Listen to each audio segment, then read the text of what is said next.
মাত্র কয়েকদিন আগেই স্ত্রী সন্তানকে নিয়ে ঘটা করে বিয়ে করেছেন বলিউড তারকা আমির খান। বিয়ের পর থেকেই আলোচনায় তিনি, বিশেষ করে তার তৃতীয় বিয়ে ঘিরে চলছে তীব্র বিতর্ক।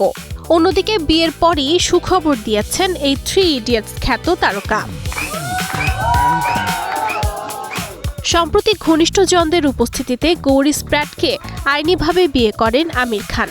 কিন্তু এই বিয়ের প্রতিবাদে বিহারের ফোর্বসগঞ্জে রাস্তায় নেমে আসে হিন্দুত্ববাদী সংগঠন বজরং দলের কর্মীরা। বিক্ষোভকারীরা আমির খানের প্রতীকী পুতুল পোড়ায় এবং তার বিরুদ্ধে লাভ জিহাদের অভিযোগ তোলেন। তাদের দাবি, বারবার হিন্দু নারীকে বিয়ে করে হিন্দু সমাজকে অপমান করা হচ্ছে।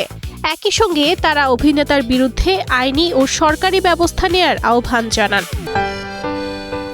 4 দশকেরও বেশি সময় ধরে ইউসিবি ব্যাংক, যার শরিয়া ভিত্তিক আধুনিক ইসলামী ব্যাংকিং। ইউসিবি ইসলামিক ব্যাংকিং একটি পরিপূর্ণ ইসলামিক ব্যাংকিং ব্যবস্থা। এদিকে বিয়ের পরপরই সুখবর দিতে চলেছেন আমির খান।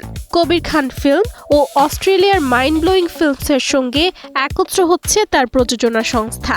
বলিউডের নতুন সিনেমা সিল্কিয়ারা 41 আসছে। বিদেশ থেকে সেই সুখবরই দিয়েছেন প্রযোজক অভিনেতা।